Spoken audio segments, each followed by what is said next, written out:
បញ្ហាសូលអស់ skill បាត់ហើយបោះ shadow មួយមកតង់មកវិញតាន់ដែរទេជាមួយនឹងការ flicker counter មកលោប៉ុន្តែមានការ flicker មកពី keyboard ផងដែរយកជាមួយនឹង first plot បើថាថ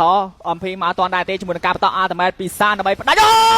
retrieve មកគាត់តែពី MP តែជាមួយនឹងការចាប់ទៀតដល់2 3ដល់1យកជាមួយនឹង keyboard បានដូចគ្នាមិនដល់បញ្ចប់ទេកៃរីក៏លោឈាមដូចគ្នាកន្លែងជាមួយនឹង MP អាចចូលវាយក្នុងផ្ទះដាច់ជាមួយនឹង double kill ពី MP ផ្ទះ ultimate បានដល់ស្លាប្រជាមួយនឹង MP មកវិញផងដែរ2លុតពីក៏ដូចជា sorry MP អាន keyboard ultimate អានេះមានបញ្ហាដែរទេជាមួយនឹងការីអត់មានអាទីតែបតាចូលកើដាច់ជាមួយនឹង MP ដែល King បាត់បង់ជាមួយនឹងរាបន្ថែមទៀតតែ2 kill បានបាត់បង់ one shot 1 kill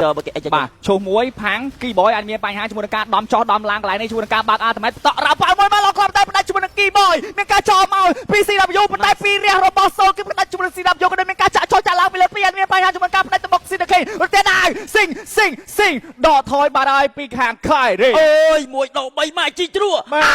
កតាស្រាបន្តចាប់ជាមួយនឹងការចាក់ទៅលើសានយកតែម្ដងសានឲ្យមានបញ្ហាជាមួយនឹងការម្ដាយ2ដៃប្រដាច់ជាមួយនឹងសានបាត់ហើយ MP គេចូលដល់រ៉េគាត់មកជះស្រស់រមាត់ហ្នឹងមួយគាត់ទុំក្នុងមាត់មករ៉ាមមកឡែនរត់ត្រឡប់បាទភ្លាមជាមួយនឹងសានបើក ultimate ដើម្បី clear ជាមួយនឹងមីនេះប៉ុន្តែមានការចូលមកឲ្យចាប់ផ្ទះយកមកដល់ពី Felix ចាប់បាន3រកក៏ដូចមានការបដាច់ជាមួយនឹងលើក2មុនគេជាចូលអាទីប៉ុន្តែរ៉ាក៏បាត់បង់ដូចគ្នាជាមួយនឹង Kyrie មកពីខាងក្រោយហើយ MP គេ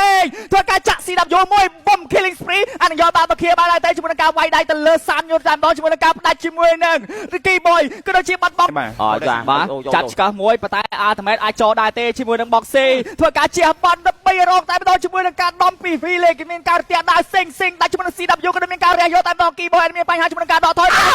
បាច់លោខ្លះតែពីសូលមានការវាយម្ដាយទៀតលុប2ធ្វើមាន ultimate ទេក៏ដូចជា Lord អាយ៉ាទៅហើយ cancel យកតែម្ដងអានឹងចាក់យកតែម្ដង CW ធ្វើការបាត់បង់បាត់ហើយជាមួយនឹងទៀតដែរ link យកតែម្ដង MP ធ្វើការដកថយដែរជាមួយនឹង MP បាត់បង់ដូចគ្នាចាប់ជាប់ជាមួយនឹង Haya របស់ Kyrie ប៉ុន្តែមានការចូលទៅបាយតែម្ដងជាមួយនឹង Ra បាក់ ultimate រះយកតែម្ដងអានេះមានការដាច់ជាមួយនឹង keyboard បាត់បង់3រកអានេះមានការវាយជាមួយនឹង Kyrie pop slash man standing សរសានយកតែម្ដង mini ហើយមានការមកដែរទេពី Ra ការចកមកជួយនឹងការវាយយកហ្គេមទី1ចេញជំនះបានទៅលើ C0 ឬក៏លើបែបអោ